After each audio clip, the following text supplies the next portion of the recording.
And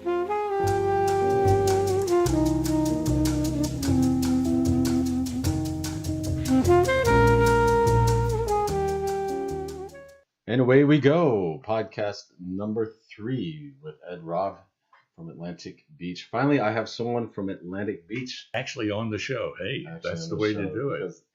Yeah, the last 2 guys were Neptune Beach, right? Yeah. What's up with that? Well, it's the gang that you hang out with. And you dance with the one that brought you. Probably so. Nice. So anyway, I've been explaining what this podcast is all about. Just a brief overlay is just what brought you to Atlantic Beach, and what do you like about this community or your certain establishments, and what do you well, you can start on that, and then we'll find out who Ed Raube really is. Whoa. And this is all for free? It is now. Maybe. Yeah, hey, what the hell? Okay, let's start back up. I moved here in August of 1978. I was working prior. Did you move straight to that condo? No. Okay. No. I came down here for a radio job with WABE. Mm-hmm. And I had been working in Philadelphia at 2 stations, WIFI, Wi-Fi, and then WYSP, and IOQ. That was college days. But anyway, a fellow that I had met in Philadelphia called me up. He had moved to Jacksonville, and he said, "Hey, they're going to be buying an FM. Got the money. It's not an issue. Like to have you come down and work the sales department." Well, or just get into the sales department, not necessarily to run it because he was there. Mm. So came down in August of 78, and at that point I had because I know you'll ask about cars, I had the 76 Corvette. No kidding. And I had gotten it right after I got out of college. I mean, that was my graduation gift. To yourself? Who else was going to pay for it? Right, yeah. But anyway, I brought it down and was originally living on Bay Meadows Road. There's an apartment complex there. I don't know what it's called now, but it was Wildwood when I was there. How did you get to the beach, though? You were... Okay, back to... I had always wanted to live at the beach, and wow. Let's see, I bought the condo in 85. Okay. November of 85. And I had taken a personal development course, Insight, and they have different levels that you go to. And I did Insight 1. And one of the things, it's personal development, and they're asking, well, what do you want? I want to live at the beach. Okay, what do you got to do to attain that? Well, have enough money for a down payment. Okay, and then just look around, find which part of the beach you want to live in. How did you make that decision, or was it a financial decision? Well, because you were right off 10th Street. You were 10th Street, right? Yes. Yes. Right. Which is a nice area. I like it, and that's where I go swimming. Area. And I don't. Do you swim in the ocean? I flop around. Okay. I don't swim, but yeah. What was that? I know that when you swim in the ocean, you enter the food chain, and not necessarily at the top. Right. Well, at the same time, for the moment, you feel like you're at the top. Exactly. There's a therapeutic, beautiful something or other that comes into your spirit when you swim in that water, in the salt water. I think, I've noticed it. And I guess not everybody swims, though. Not everybody does. Well, no, it's never bothered me. Yeah. And again, there's some people like Hank go all the time and surf, and then you have other people like JT who 4 times. He says he's done it 4 times since he's been here. I'm not so sure, but I thought that was 4 times in his lifetime. Could be. Probably. That's probably closer to the yeah, I would say so. But so I rented an apartment with just went in hands with a friend of mine down in Jack's Beach, and just started looking, and looked at places that I thought I could afford, or yes, I could afford, but the problem was I'd have to get in my car and drive to the beach. Right. Right. That could be anywhere. It's not living at the personally. Exactly. Right. Sorry, but for what my dreams and desires. So looked at houses in Ponte Vedra, and again, it was the same thing, too far. Looked at some places in Jack's Beach, and quite frankly, the neighborhoods were not the greatest. Right. Now, especially back then. Yes. Yeah. This was, 85. 85. So, passed on Jack's Beach, Neptune Beach. There wasn't much available. There was some, and again, we're talking about for sale, not to rent. Looked at a condo. When were your condos built? Our condos were built the year after Dora, which was 64. Yeah. Okay. And they were built the following year. Okay. So 65. Okay. Now, what about those line of are those condos that are right there on 10th Street, right before you get to the beach, right across from your house? There's like I don't know if 6 or 8 of them. Those are condos. Those are well, they're homes. When were they built? I don't Is know. That after or before? I would venture to say after, because Dora, in front of where I am is the Cloisters. And they had a pier that went way out there. Now they got this little short thing that almost doesn't make high tide sometimes, you know. But that got blasted away. So now the Cloister, there was a hotel there. That got blasted away. So I'm venturing to say that that property we're talking about was probably after Dora. Don't know when, but sometime.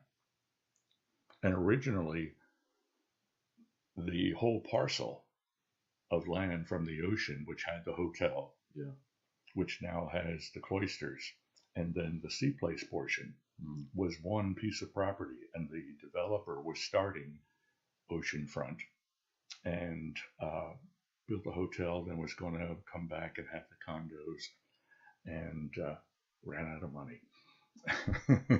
Wow. So the property was sold, and they built the Cloisters, and I'm not sure what year that was. You can't afford to run out of money with real estate like that, because you're only going to make money. Well, and that's the market. You just have to have the concept. Especially the market at the beach. You have to have the vision, but the market at the beach is always going to climb. It's always going to be valuable. Yeah. And it's incredibly valuable. And it's in demand and ain't making no more. Yeah, exactly. And you're living on the edge of the continent. There's so many benefits. Hence why it's so valuable. You know. And what are some of your favorite establishments out here? And then I know Ragtime is ragtime is great. Went to Hawker's today. Okay. For lunch. Nice. Had lunch there. Coop 202 or 302. Coop is in there. Okay. Southern Grounds. What do you think of Southern Grounds? It's a good coffee shop. I mean, I go in there when somebody's playing. Right. And get something. That's what I'm doing. I can't plug anything, so he's worrying about getting money. The financial incentives, right? Yeah. The Republican way. Yes. Capitalism, baby. Capitalism, baby. It's sitting right out there. I mean, can we have one country on this planet that is capitalist? Can we just is that okay? Well, not to get too political, but you would think that more would be in that capitalistic vein, and I think most of them are now. Well, no, I take that back. I don't have an accurate count. So you're more successful. Yeah, I mean, look how successful the United States is. Oh yeah, and there's no, why do you think that is? Capitalism. Yeah, exactly. It's money. It's And money. the whole idea is to follow the money. Right. Whether it's going up. Capitalism or harnesses ambition.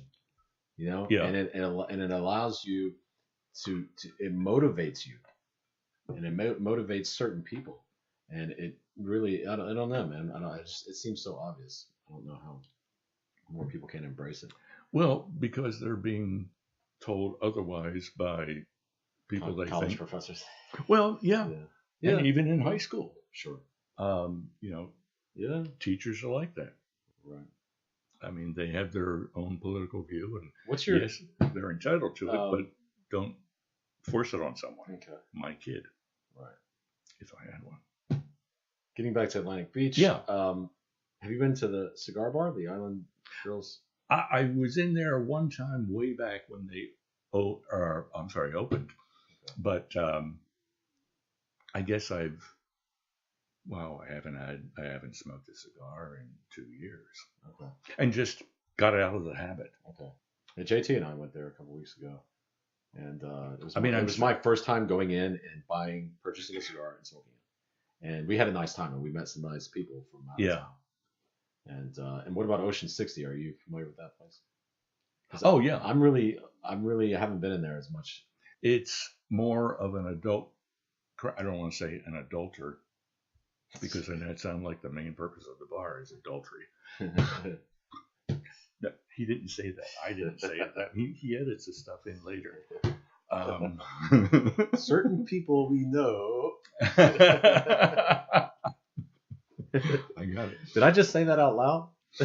And was the tape rolling? Yeah, I know.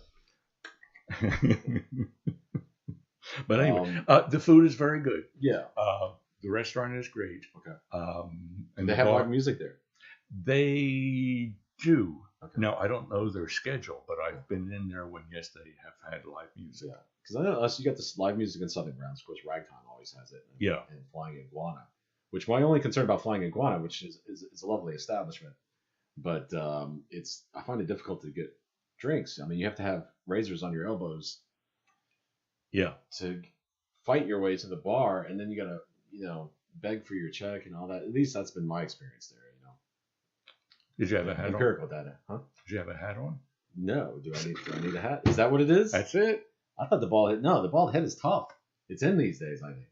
Well, the problem is that everybody has it. Oh, not everybody. Come on. Well, come on. You got a full head of hair. Thank God. Yeah, I know. Right? You never had to suffer, Ed. You never had to suffer. Well, and I made the pledge to myself way back, if I ever did get bald, and who knows, I would just shave it all. Right. Okay. Right. I mean, I haven't shaved obviously in the last couple of days, but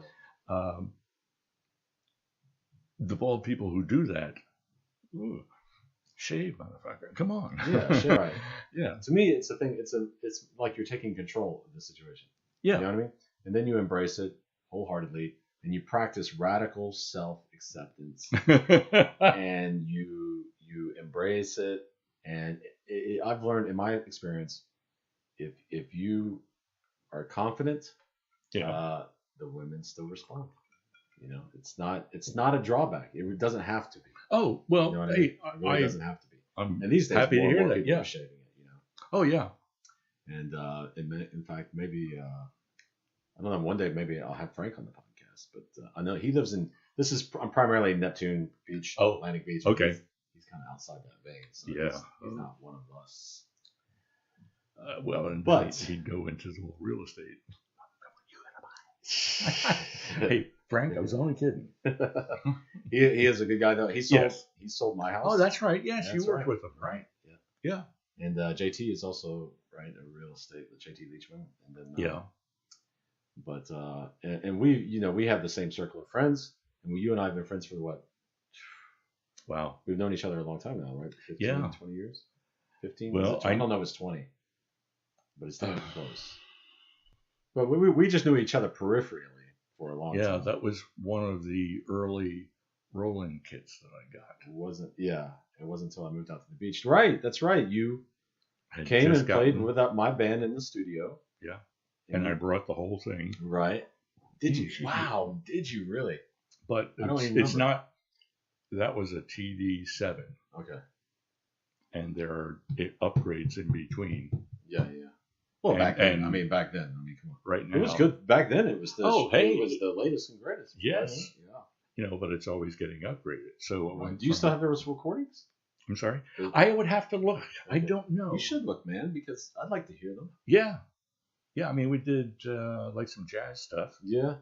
Right. And some instrumental. I remember I did. I was with the Roland Brain. You can do different kits just by pressing the button. Yeah. And I remember using that. I mean, we do one song, one kit, and then go into another. Change it up. Yeah. And I remember we did that, so I will have to look for it. Let me give a rough segue here because I really want to get into this. The Rolling Stones are coming. That's what I heard. April 24th. Next year.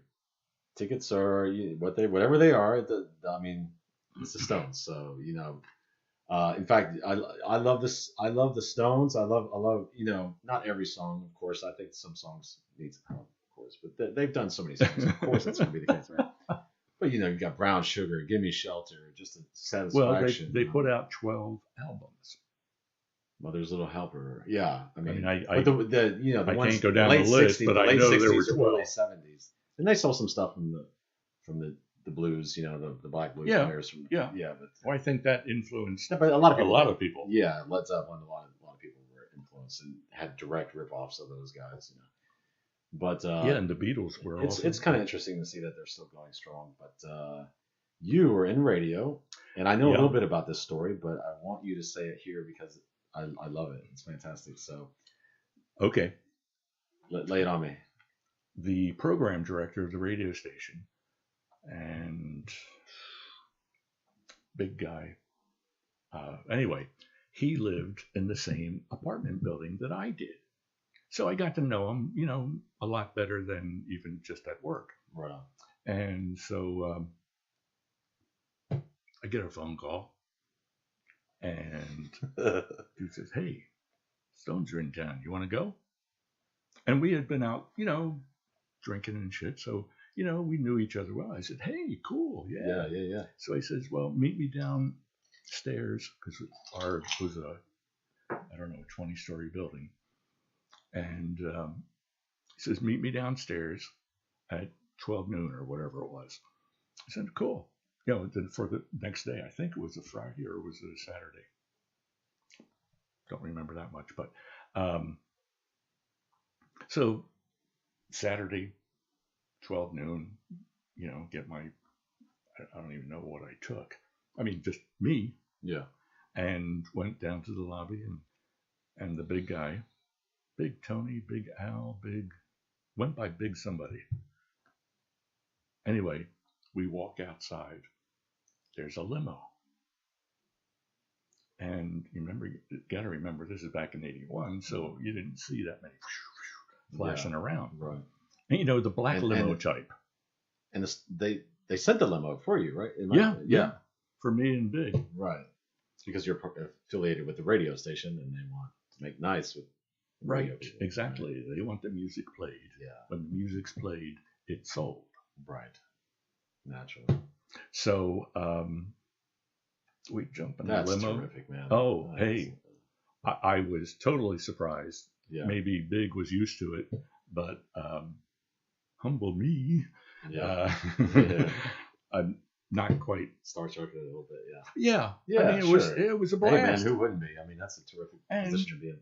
We're going to see the Stones. Yeah. So, trying to remember what stadium it was in. JFK Stadium. Okay. Which is where it used to be Franklin Field prior to that, and then where all the Army Navy games are played. Did they ever play regular venues? I mean, it seems like they've always played sports arenas. Well, a regular venue is not going to hold 90,000 people. Yeah, I know. Yeah. That's the difference. Yeah. It's, you got to put asses in the seats. Yeah. Sell the tickets, and that's the name of the game. Were the tickets, were they comparable to what they are today, or are they out of hand today? Today, I would say they're out of hand. But they're just using marketing. I mean, I've gotten emails. It's more effective marketing. I know they're playing for the financial elites up front. Exactly. Right. Exactly. And those tickets, if those people want to pay it, sure, and you have the cash, go for it. Sure. Hey, my hat's off to you. Right. So back to the story. There was beer and champagne in the back of the limo, and from where we were to JFK Stadium. Yes. No, that is terrific. I didn't get crazy, but maybe a beer and a drink. So, and seriously, it's probably about a 40-minute drive. Mm-hmm. And that's still within the city limits of Philadelphia from one end to the other. Sure. And we drive up, and Big Essen told me that we're backstage. The limo drives up. Yeah. A guy comes out. I mean, this is all a enclosed area behind the stage. And it's closed off so that you can't see through the fencing. And the limo drives up. Big shows him whatever he shows him. We drive in. We get out. There's a tent there. There were one tent and then one sort of like a double wide. Yeah. And that's where the Stones were. And then this backstage tent where technicians and invited guests can go. And I don't remember who opened for him, but I'll have to do some research on that. Yeah, that would be interesting. I know when they played here, I believe it was 1989, the last time they played here. Okay. And it was the Gator Bowl back then. Yeah. And it was Living Colour, the all black rock band. The Cult of Personality, those guys, they opened up, which I thought was kind of interesting because it's a little bit different from the Stones, Well, but it gets the crowd excited. Sure. The music is up. Yeah. I know they got Carl Denson as their saxophone player too, who I've seen. He's got his own band. Yeah. And he's played. He played. In fact, Liliana and I went to the very last show at Freebird was on a I think it was on a Friday night, and it was Galactic from New Orleans. And the Wednesday before, 2 days before, was Carl Denson's band, who was just stunning, just blew us away. Mm. And I knew he was good because I'd seen him a couple of years live before, And then we saw Galactic that Friday night, and that was the last show Freebird ever did. And now it's a fucking restaurant or something. It's a surf bar, whatever it is. Yeah, whatever. I don't know, but it's certainly not as cool as Freebird's. Yeah. But I who knows? Maybe it wasn't making the money or whatever. Or maybe it just capitalism came about. You know what I mean? Yeah. Well, the original owner was the widow of one of the Leonard Skinner guys. The Leonard Skinner guys. Right. I forget That which hence one. the title Freebird, right? Okay. And she opened it and did well, but obviously after a while it lost favor. But they still had good shows, man. Well, yes, they did. And what she did was she got her money back. Right. So she didn't care. Yeah. And the place was empty. I'm not sure if it was empty for a while or. Well, it's hard. I don't think so. No, I think so. I think they renovated it. I think they renovated it real quick and then opened it up. So. Right. Who knows? Yeah. Jack's Beach. Yeah. Uh-oh. Wait a minute. I do have friends in Jack's Beach. Nice. I think of Lorraine and Maggie. All your good friends. But back to the Stone story. Yes. Backstage, and Mick came out and walked about. And, again, I don't want to walk up to him like a starstruck because I'm in the radio biz and I'm supposed to know better. Sure. So just, hey, Mick. He said, hey. Right. And so, a couple of the others just walking around not in their show attire, but just like jeans and stuff. And then whatever they want to change into, and then they go on stage. Right. But it was great. Can they keep? I mean, at their age now, can they? No. Yeah. No. They can't. No. That's why the tickets are $450. this is their last. Well, of course. But I mean, their is it their last? Their legacy will carry on. Yeah, it will. There's no doubt about that. Well, when you write such strong material, I mean, and they've got some songs that are just perennial in the industry that everybody's done. Wild Horses. Again, oh yeah, they cover so much. Yeah. Today's bands cover all of their stuff. Yes, right. Give Me Shelter. I mean, they're just a perennial band. They've done it all. They really accomplished anything a band can hope to accomplish and set out to do. So let me finish the rest of the story. Oh, there's more. Did you go back to the hotel with Mick and bang some groupies or something? No. But what I did do, I had an all access press pass. Okay.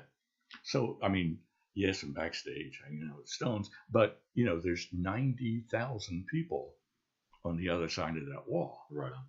So I said, hey, I'm going to go check out the 90,000 people, and again with the credentials that I had, I could go anywhere, and went out on the field. Yeah. And then they had the stands, and then there was a press box up there. Went into the press box, and literally the press box was shaking. Excuse me, because it was built in later after the stadium. Okay. And I remember I was just standing there watching, and a cameraman next to me was, I don't know if he was doing still or video back then or what. He jumps up on the other and said, hey man, come on, be still. I'm videoing or taping, whatever. And I'm like, whoa. But again, just one of those crazy experiences. Right. And then going back down and then having to go through security to get back stage again. There's no doubt in my mind that you can find out who opened up for the Stones. Yeah, I'll have to do some research. Yeah. I wonder who's opening this time. I don't even know this. Who? No, I have not heard. Yeah. And I know, someone who bought 4 tickets at $300 a piece. Okay. And they are at the top of the ring. Wow. Of the stadium. Right. I know there's tickets for $99. I've seen them that cheap. Really? Yeah. There are. I've seen them online for $99, but that's the cheapest I've seen. Which is not, I guess for the poor man that wants to see the Stones. I mean, I guess. I think I would go if I was seeing the Stones in the condition they were in 1971. 81. Well, I saw them at 81. Yeah, even 81. Yeah. Yeah, they were prime. Then yeah, I could definitely see them laying down some greenbacks. For sure. Now I'm not so sure. I'm just not sold. I mean, we'll see. Well, to spend that many greenbacks. Well, Liliana works at Channel 12, so maybe she gets some tickets. That's why I. Yeah. Hey, man, we went to the Jags game. That's what I figured. That. She gets a lot of tickets for a lot of events. Oh, sure. And a lot of them we turned down, though. Well, this Cher concert's coming up, and I'm like, oh my god, with her politics and just. I'm not interested in the music. I mean, she likes it because it's gonna, it's like a Vegas show now. Yeah. She wants to see it, but I just can't get motivated or interested. Well, let her take Sophia. Yeah. I mean, that would be a natural. Sure. Yeah. And you're a military guy, and I didn't want to drop that. I want to get that in because I want to salute you for your service, and I think everybody. Not everybody, but maybe, but those that know are in the know are appreciative, and I always I felt a kinship with the military later on in life. My dad was a hippie, so he always kind of dissuaded me from joining the military, but I have a lot of respect for those guys, and I kind of like the discipline, and I like the I like the camaraderie, the sense of belonging, and the triumph over adversity, and the leadership that comes from being in the military, and the toughing it out, and how grateful you are for every day thereafter, and it's kind of like when I work out now and I go to the gym, 3 or 4 days a week or whatever. And when I relax after the gym, I've earned it, and I feel like, man, I can really enjoy this relaxation when I'm sitting on the beach or whatever. I can just totally embrace it because I've earned it, and there's not a whole lot of that these days. And but you yourself went to Vietnam. Yes. And JT was drafted, but he was fortunate to go the opposite direction, Germany. Yeah. Let's see. I was in Vietnam in '69 and was stationed at Tan Son Nhut Air Base. And basically it was, I guess, it was maybe 10 miles outside of Saigon, but it was the biggest around, and I guess it was like Saigon International. At that point, it was Saigon. Now it's Ho Chi Minh City. But the air base was there, and of course, all the fighters were there, and they were F-4s back at that point. And all the cargo planes would be landing and taking off, and all the personnel planes. At that point, we're going way back, Braniff Airlines flew for all the military troops from San Francisco over to Vietnam. I know this because I'm reading a book by Colonel Hackworth right now. Yeah. Who he was not only in that theater of war, but he was also in Korea before it. Yeah. So it's a terrific book, and it's freaking like 700 pages. It's brutally long, but it's very detailed. He took detailed notes and was meticulous, and it's just been a fantastic, amazing read. So I have a lot of respect reading it, just about what the guys went through and what was really going on there. And he's one of the most decorated soldiers ever, But anyway, carry on. Well, let's see. I was there from July '69 to July of '70. The way they did troops back then was literally one at a time. If someone was leaving July '69, someone had to replace them, and I was one of them. So got there, and we were in charge of the security of the base, and we had, it's a good size airfield because you can have, I think they were the predecessor to C-7A, which is the big cargo plane now, C-141s. They could easily land and then fill up or drop off, whatever they're doing, and then get out quick. And the same thing with like Braniff. Yeah. There was always a Braniff flight coming in. Full of guys in it, yeah. Now, some people don't listen to this story. We had Jeeps, and we're on the tarmac of the airfield. And a Braniff flight comes in, and of course it's hot there, so they always open the doors. Yeah. And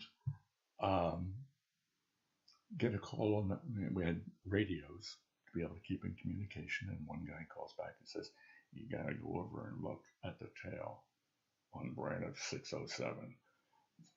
Okay, drive over, and there's this. They used to call them stewardesses back then, and no pantyhose on, no panties on, and she's doing all her stuff, and then we were just like, whoa, yeah. So that was my war experience. America, goddammit. Yeah, home of the bikini, exactly, the thong, or whatever. It's with these Muslims, man. Can't they get that through their head? Yeah. Why do you want a burqa? Come on, dude. I mean, I get the multiple wives thing. That can be. It's all right. We can learn some things from the Muslims. Well, maybe. But our duty was to protect the base. So we had 3 towers that were in different sections of the base, and they were, I don't know, 70, 80 feet tall. And there was a person in those towers. Anytime that we got attacked, rockets coming in, they would pinpoint. Each like one of them here. Yeah. Yes, exactly. Triangulate and triangulate. And then we send in ordnance to that spot. Yeah. And once in a while, some of them come in. Yes. So Right. it's an experience when you're out somewhere and you think they're really trying to kill me. Right. Yeah. And I always had the opinion, I'm not going to die. You are going to die. Right. And so that's funny. I met Carl Marlantes, I think his name is, and he read his book about the same thing about Vietnam. And he said sometimes people would approach him and say, "Oh, how could you kill those people, or how could you go over there and kill people?" And he said pretty frankly in the book, he said, essentially he was saying, "Lady, when bullets are coming in your direction and you kill one of them, it's like scoring the winning touchdown in the fourth quarter. Okay, you're very pleased about the situation." I mean, yeah, because your life is at stake, for Christ's sake. And people do not have that experience, and I'm not saying that everyone needs one. Yeah. But you have to understand that yes, it happens on a daily basis, not necessarily in your neighborhood, and that's the whole idea, is to keep it out of your neighborhood. Right. You always fight the war if you're going to on their soil. Exactly. That's always fight it on somebody in somebody else's That's why backyard. you've got all these proxy wars even now, man, with Syria and Yemen and Afghanistan. You know what I mean? Fight the war on someone else's ground, because you don't want it coming here. You've lost when it comes to your house. Yeah, you've lost. Yeah, bingo. Yeah. And people just today do not understand that. No. Again, people don't go in for military service. They don't. Like it. One thing that struck me about going to this last Jaguar game is it was Liliana's first time going to an NFL game. Yeah. And man, they had the flyover, and then they had a moment of silence for President Bush, and then they had some military, honor, and then in between the commercial, where they normally have commercials and all that, and between every quarter they had a tribute to the military. I mean, they had military guys there. It was, and she told me, she was like, "Wow, it's so patriotic here." She goes, "I never get that from watching TV, but when you're at the game, it's left and right patriotism, and it just makes it so much more strange when you see a guy like Colin Kaepernick or whatever just kneeling, for whatever, But you don't see that anymore. Reasons. Well, no, you don't. You don't. Excuse me. The NFL solved their problem. Well, he hasn't found a job in the NFL since. Who cares? Yeah. Well, of course, right. And, that's his problem. It's sad because today I saw on Facebook somebody wrote that the Redskins looked at him and didn't want him, and it was #racism. And I was like, "Are you kidding?" 74% of the NFL players are black. Okay, don't tell me it's racism. They don't want this guy. Yeah. They don't want his mouth. It couldn't be any more plain of day. Yeah, and the NFL suffered enough now. And what I like is they didn't broadcast or proclaim what they were going to do. They just didn't. Like those 4 quarters where you had military attention given. Right. They're just trying to make up that whole Kaepernick disaster. Yeah. Because they lost money in television time. Sure. Fans and everything. Yeah. Yeah. So they're trying to get back to a good standing. Right.